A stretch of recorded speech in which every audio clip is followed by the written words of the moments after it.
Hello, Tom Cermak again with more tips and tricks. We're going to show the 7-position stretch, just a basic stretch when you're installing new carpet. And a lot of people have a hard time envisioning how it's done, just seeing the diagram on a piece of paper in the CRI 104 and 105. So I'm going to actually show you how it happens. Now, we're going to start from 1 through 7. I've actually got little signs to show you the position and the direction of stretch.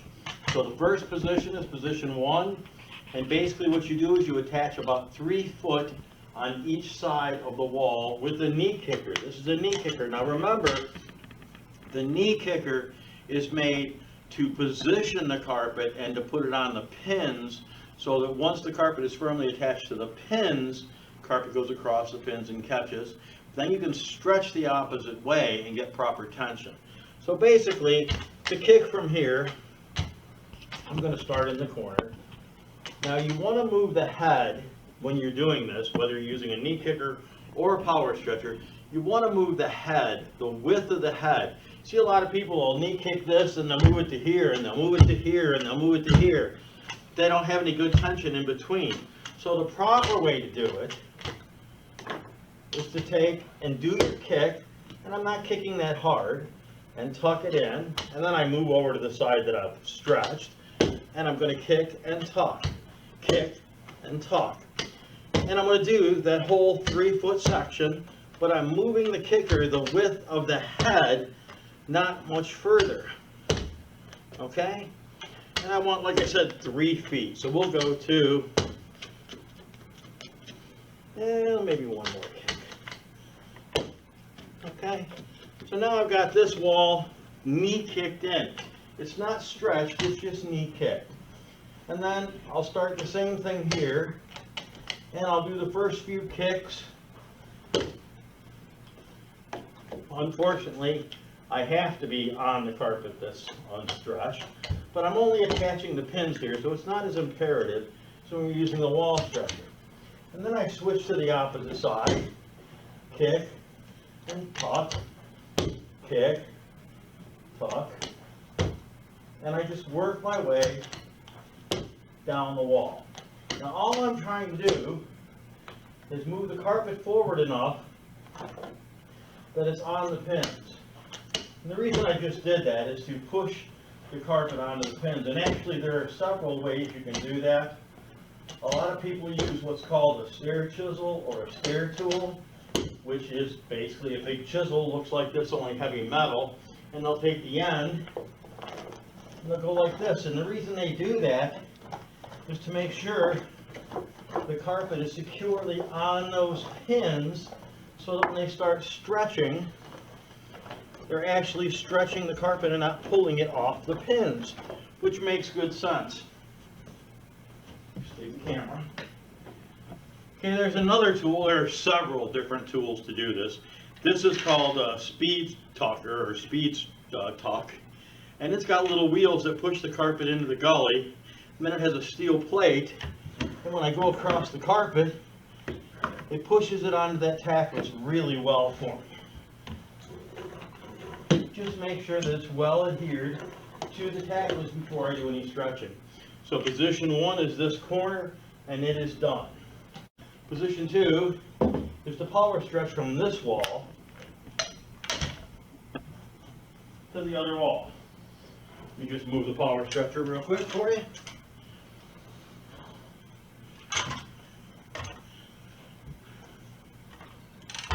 Okay, now I've got the tail about 2.5 feet out, not quite the 3 foot that I knee kicked. Okay, the carpet is disengaged from the tackless. So I'm going to take and make sure again, my head, when I'm tensioning it, is 2 to 6 inches from the baseboard, so I'm not hitting a tackless. And because I'm at an angle, I could actually open this up another inch. Straight is one length. When you're at an angle, it changes it. That went too far. When you're at an angle, the position's a little different. So I can take this now, and again, pumping it, and get that stretch. And when I have that tension, I'm going to tuck it in to the gully again being the space between the tackless strip and the wall or the baseboard. And once I've got it tucked in well, I'm going to take the spreader and I'm going to put it and push down on that tackless. Then I'm going to hold it there so that when I release, the carpet stays on, catches on the pins and allows it to lock in as I release. And that keeps it from losing tension. I'm just going to move this out of the way temporarily.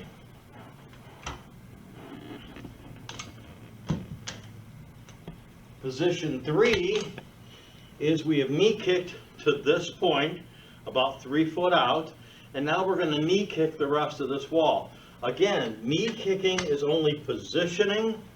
Let me get to the stretch side here. It's only positioning the carpet and putting it on the pins and tucking it into the gully. We are not trying to stretch the carpet doing this. We're just trying to move it forward enough that it can catch onto the pins and tuck it into that gully so that it's firmly attached. That's all we're doing. You just work your way down the wall. It goes pretty quickly. Again, moving the head only the width of the head each time so that I get a very even stretch.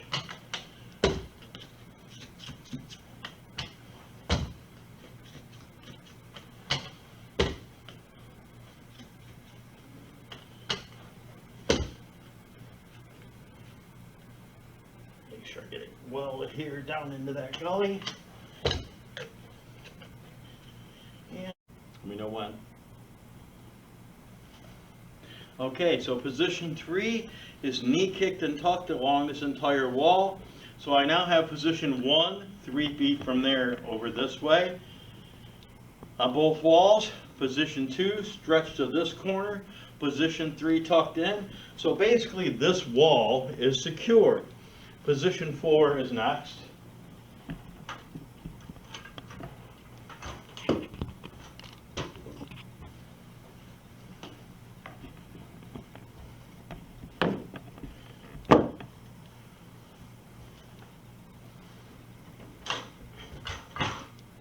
Position 4 is a power stretch, and it is at about a 15-degree angle, same as from position 2, about a 15-degree angle. We do the same exact thing. We stretch it in.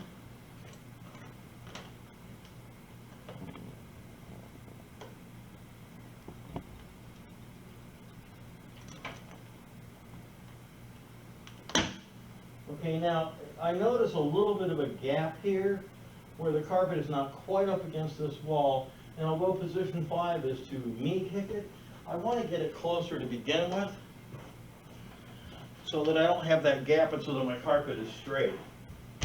So what I do is take my knee kicker, which has a small divot in the center here, and I put it up against the knee kick, the power stretcher head, and it's made for that.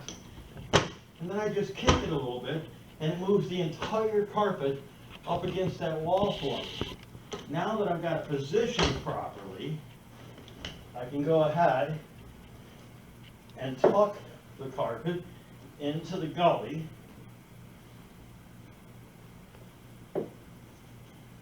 Hold it on the pins, disengage the head, and now it is tensioned from here to there. So that's position 4. Position 5 is another knee kicking position, and this is just where we knee kick this entire wall. So if we start here, since we already have tension here,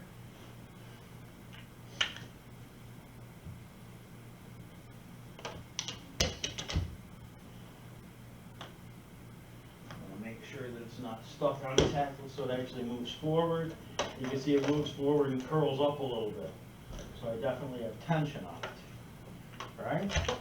Now I'm going to move the kicker, do the same thing, and just move the entire thing each time enough to get the carpet to engage on the tackless and tuck into the gully, but I don't need to power stretch this. This is to attach. Now, as I go along, I can either use the tail of my Easy Tuck or use a stair chisel. You can actually hear it going on, or you can use my Easy Tuck and do the same thing. And it just pushes the carpet onto the tackless securely. So move, kick, tuck.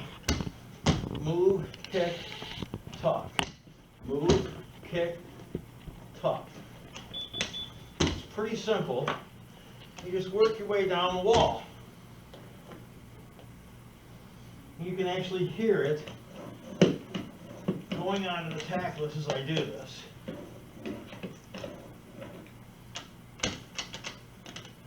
Again, making sure the carpet is not stuck to the tackless. Knee kick, tuck. Just work your way down the wall, repeatedly doing the same thing. And if you listen, you can actually hear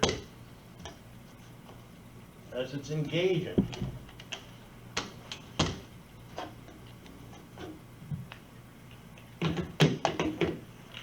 Because of the bolts on the floor, sometimes I have to turn the tool the opposite way. Let's make sure this is off. And this is pretty securely on already because we tucked this in position 1. I'm going to make sure it's on the tackless well and it's not making any noises of the crinkle, so the pins were already well engaged. That's a good sign. Okay, position 6 is a power stretching position again. Left the tail right where it was from position 4. Now position 4, I went here. Okay? So what I'm going to do is I'm going to move the tail so that I'm looking in the opposite direction now. And if you look, the spreader is a little less wide than the head. So I know it's attached to here. So I'm just going to go a little further.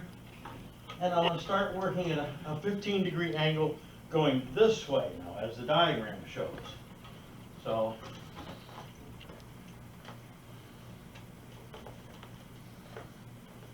now sometimes when you do this, it'll create a little buckle in front. If it catches on the tackless, lift it up, pump the handle, engage. Push it well into that gully, make sure it's fully engaged. Move the spreader head to the tackless, release the pressure, and we're good. Now move the tail a little bit, move the head. Again, trying to keep about a 15-degree angle. Do the same thing again. Tensioning the carpet. Again, getting that little bit of buckle in front of the head. So I release and lift that up a little. Tuck it in the gully real well. Put it onto the tackless to hold it in. Release the pressure. Make sure that within it moved. There we go. Move the tail. Move the head. It's going to catch on the bolts here. So I'm going to pull it up.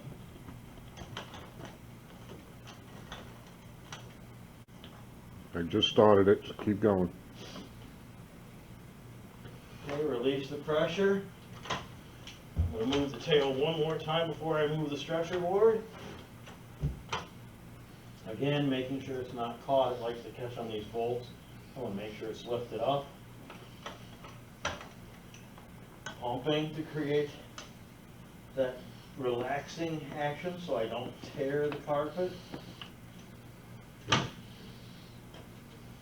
Tucking it in really well to the gully. Putting that spreader on the tackless before I release the tension so the carpet catches fully on that tackless. Then I'll move the stretcher. Actually, Joe's moving it for me. That's good. And I'll do the same thing again. Making sure the carpets are not caught. Tensioning the carpet. Tucking it in well. Making sure it's firmly down in that gully. Very firmly down in there. Then moving the spreader, making sure it's on the tackless. Holding it onto the tackless. Releasing the pressure. Same thing again. This is a very repetitive and relatively easy job. It doesn't take a rocket scientist to do carpet stretching. I'll catch on that bolt, so I'm going to disengage a little bit.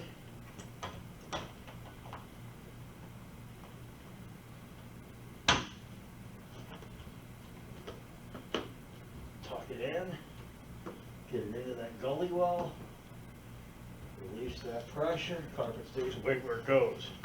Probably one more stretch and we'll be to the end of the wall here. Now, my head's spinning a little.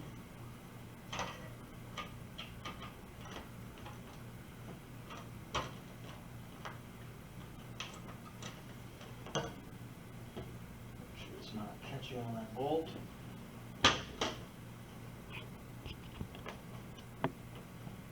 Make sure it's pushed all the way into that gully. Holding tension, releasing. That's position 6. Position 7 is just a straight stretch across the wall. I'll move the tailpiece. Since I'm already at this area of the wall, I'll just work from that point in. Now I stretch this wall, so I want to make sure that it's on the pins. Boy, not hearing any crinkling. That's really good. Means it's very well adhered. Got a good stretch. I'm happy. Now let's pivot it this way. Now this is not an angled stretch. This is a straight stretch. So I can leave that there. But you have to watch. You may have to drop your head back an inch or two, because it might be too close to the wall because it's straight instead of an angle. So let's see, that leaves me about 2 inches when it's activated, maybe a little more. So let's go one more pin. Oops, that one 2. That's probably going to be too much. Yes, it is. So let's move it back in 1. It's a great thing if you can adjust this in 1-inch increments. So now, of course, I can't stand on this side. There's not enough room. So I'll do my first tensioning.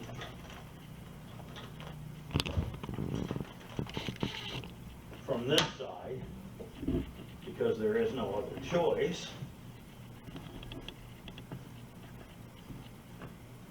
Get this all tensioned in.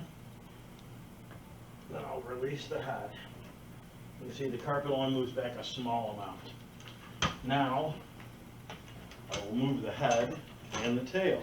Now again, this is a straight stretch, so I want my head straight. This is an articulating one, which is really nice for some things and not so nice for others. Now I stretch to here, so I'll position my head. Again, you can hear it creaking. I'm pushing so much pressure on the floor. It's probably something else I should illustrate really quickly, is how much tension the power stretcher actually puts on the floor. Release.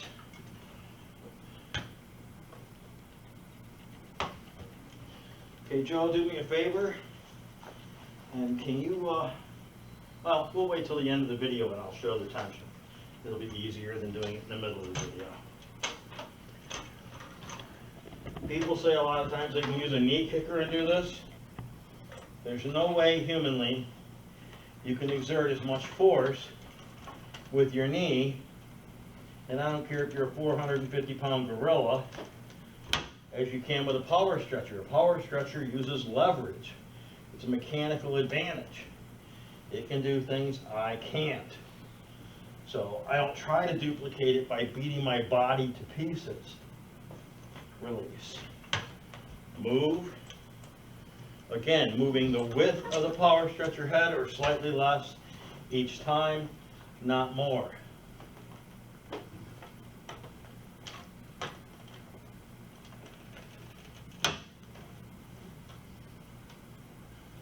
And when you're all done, you can go through and trim this and then tuck. I'm not going to trim and tuck because I reuse this carpet in different classes.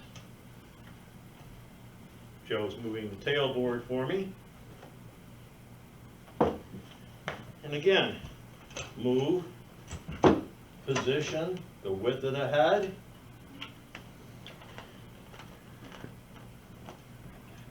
It's not catching on those, right? No, it's not catching. So it can rise up. Tuck it in really well.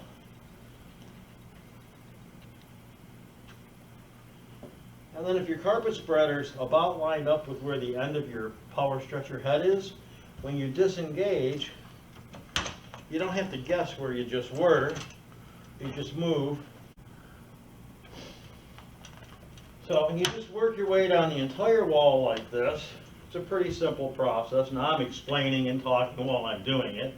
But when you're doing it without all that, it's a little faster. But I'm sure we're able to stretch a room like this. This is only an 8x8. A 12x12 is typically about 12 minutes to stretch, maybe 15 or so.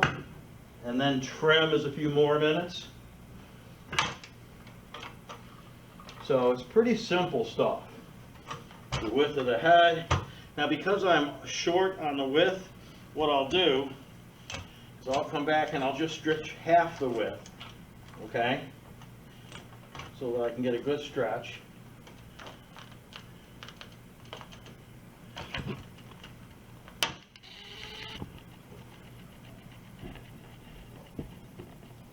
Tuck it in really well.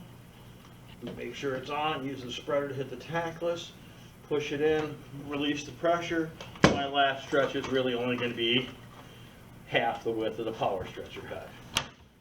Tuck it in really well. Push it onto that tackless. Release the pressure. I have now completely done a 7-position stretch. Now I'd like to illustrate one more thing, Joe. If you'll take the camera and point it at that end, I just want to stretch to show the pressure the power stretcher exerts. Now this is a steel reinforced floor. You might need to move the camera like right here so they can see the line, but maybe you can see from there. You can see the camera better than I can.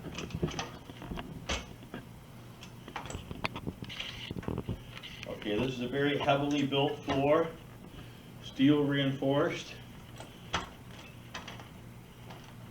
Can you see the stretch in that floor?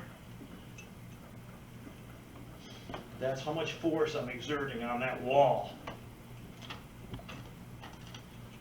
I'm going to move the camera. So this is why I relax the stretcher before I lock it in. Okay, Joe just moved it, so I'll disengage the stretcher. Now watch. As I pump, look at the wall. That's engaged. So it's quite a bit of stretch. That's why you can't do it with your knee without crippling yourself. So there's your 7-position stretch. One more time here, just so you guys really see this. Let me adjust the head again. Can you see that wall move? And that's not putting an extreme amount of pressure on it. That's just a normal tension. And that's what people don't understand. This is why when they say, oh, I can knee kick it, it'll be fine. Well, it'll be okay for a little while, but it's not the proper tension on the carpet. And the number one reason for buckles in the carpet a year or two after it's installed is that it wasn't power stretched to begin with. So if you want a quality installation, choose someone who uses a power stretcher. A knee kicker is made to position the carpet in the room and to attach it to the pins on the tackless before stretching. It is not made to take the place of a stretcher. Anybody who tells you that is mistaken.